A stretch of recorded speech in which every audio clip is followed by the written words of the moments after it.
Mga Buhat Kapitulo 21. Nanamilit kami kanila ug unya migikan. Midiretso kami glawig paingon sa Kos. Sa pagkasunod nga adlaw, miabot kami sa Rodas ug gikan didto mipadayon kami sa Pitara. Didto may sakayan nga moadto sa Phoenicia, busa nanakay kami. Sa didto na kami sa dapit diin nakita na namo ang Sipre, milawig kami sa habagatan niini paingon sa Syria. Migawas kami sa Tiro diin midunggo ang sakayan aron pagdiskarga. Sa nakita na namo ang mga magtutuo didto, nagpabilin kami uban kanila sulod sa usa ka semana.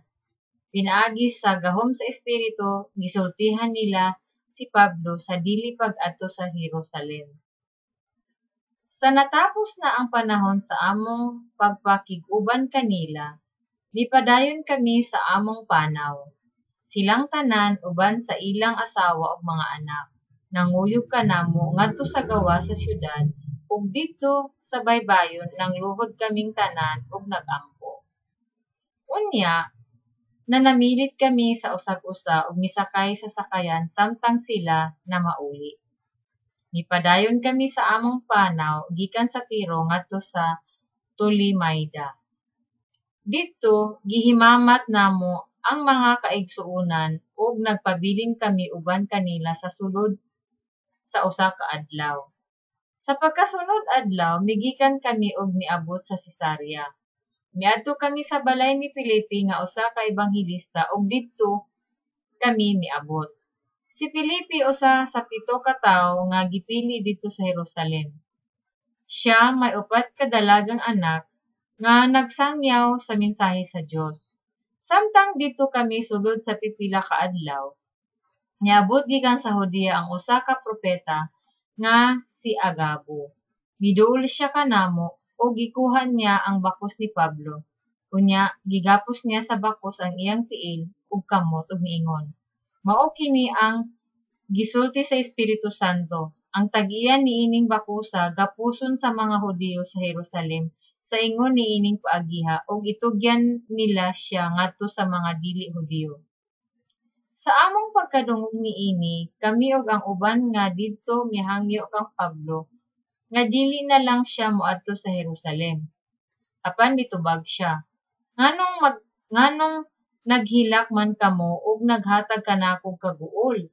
Andam akong mabilanggo ug bisan patyon pa ako dito sa Jerusalem tungod og alang sa Ginoo nga si Jesus. Dili gayud namo siya kapugngan, busa miundang kami sa pagpugong kaniya ug miingon, matuman ang pagbuot sa Ginoo. Human niini, giandam namo ang among mga butang ug migikan kami paingon sa Jerusalem. May pipila ka mga tinun-an sa Cesarea nga nanguban kanamo ug ila kaming gihatod ngadto sa balay ni Manason nga maoy among abutan. Si Manason taga Sipre ug siya usa sa unang mga magtutuo sa Ginoo niadtong dapita. Sa pag-abot namo sa Jerusalem, gidawat kami sa mga kaigsuonan sa dakong kahinangog. Sa pagkasunod nga adlaw si Pablo miuban kanamo aron sa pagpakigkita kang Santiago, ug ang tanang kadagkuan sa iglesia mitambong usab. Nangumusta si Pablo kanila, ug gisuginlan niya sila sa tanang gibuhat sa Dios ngadto sa mga dili Hudiyo pinaagi kaniya. Sa nadungog nila kini, ilang gidayeg ang Dios. Unya, ilang giingnan si Pablo, nasayod ka igsuon nga may linibo ka mga Hudiyo nga nahimong mga magtutuo sa ug silang tanan mainiton nga nagdamod sa balaod. May nagsugilon kanila nga ikaw kuno nagtudlo nga ang tanang Hudiyo nga nagpuyo sa mga nasod sa mga dili Hudiyo kinahanglang magsalikway sa balaod ni Moises ug nga dili na tulion ang ilang mga anak ug pasundon pa sa mga pamatasan sa mga Hudiyo. Siguro gayud nga makabalita sila nga ania ka na. Unsaon naman niini karon? Mao kini ang angay mong buhaton. Adunay 4 ka tawo dinhi nga may panaad. Kuyog kanila og apil sa ilang paghimo sa seremonyas sa paghinlo ug bayari ang ilang magasto. Unya, makahimo na sila sa pagpakiskis sa ilang ulo.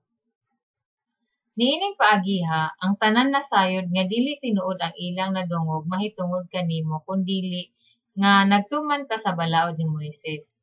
Apan bahin sa mga dili Hudiyo nga nahimong mga magtotoo, amo na silang gisulatan mahitungod sa among hukom nga kinahanglan nga dili sila mangaon og bisan unsang pagkaon nga gihalad ngadto sa mga dios-dios o sa bisan unsang dugo o bisan unsang mananap nga tiniok ug sa paglikay sa salawayong pagpakihiglawas. Unya, gidala ni Pablo ang mga tawo ug pagkasunod nga adlaw gibuhat niya ang seremonya sa paghinlo uban kanila. Miadto siya sa templo ug nagpahibalo kung kanus-a matapos ang panahon sa paghinlo aron maghalad na ang matag usa kanila. Sa naghinapos na ang 7 ka adlaw, may mga Hudiyo nga taga-lalawigan sa Asya nga nakakita kang Pablo dito sa templo. Gihulhugan nila ang mga tawo aron magkagubot o gidakop nila si Pablo. Unya, naninggit sila. Mga taga-Israel, tabang kamo. Mao kining tawhana ang misuri sa tanang dapit aron pagtudlo sa mga tawo batok sa taga-Israel ug sa balaod ni Moises ug niining templo. Og karon nagdala pagayud siya mga tawo nga dili Hudiyo nganhi sa sulod sa templo ug nagpasipala niining dapit nga balaan. Ila kining gisulti tungod kay nakita nila si Trofimo nga taga-Efeso nga kuyog ni Pablo sa Jerusalem ug abi nila gidala siya ni Pablo dito sa templo. Mikaylap ang kaguliyang sa tibuok syudad ug nagdinaganay ang tanang mga tao ug gidakop nila si Pablo ug giguyod ngadto sa gawa sa templo. O gisirhan dayon nila ang mga pultahan sa templo. Sa diha nga patyo naunta nila si Pablo, ang komandante sa kasundaluhang Romanhon nakadawat og balita nga nagubot ang tibuok Jerusalem.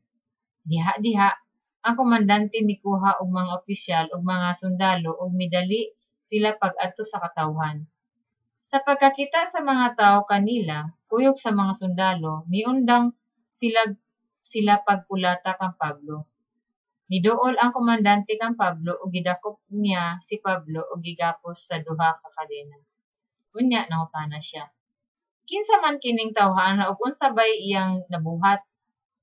Apan nagkalain-lain ang tubag sa mga tawo.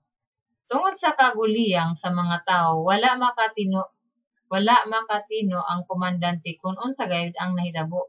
Busa, gisugon niya ang iyang mga sundalo sa pagdala kang Pablo ngadto sa kampo. Sa pag-abot nila sa hagdanan, napugos ang mga sundalo sa pag-alsa kang Pablo tungod sa kabangis sa mga tawo nga nagsunod ug naninggit. Patya siya! Ug sa ilan na untang isulod si Pablo sa kampo, miingon siya sa komandante, mahimo bang makasulti ako kanimo? Ang komandante mitubag, makasulti ka di ay Griego? Dili di ay ikaw kadtong Ehiptohanon nga sa dili pa lang dugay mialsa batok sa kagamhanan ug nangulos sa 4,000 ka armadong mga rebelde dito sa mga dapit nga awaaw? Si Pablo mitubag, usa ako ka Hudiyo, natawo sa Tarso sa Cilicia ug nagpuyo sa usa ka dakong syudad. Kung mahimo, pasultiha ako sa katawhan. Gitugutan siya sa komandante busa mitindog si Pablo sa hagdanan ug gisinyasan niya ang mga katawhan sa paghilom. Sa nahilom na sila, miingon si Pablo kanila sa pinulungang Hebrew. Mga Buhat, Kapitulo 21.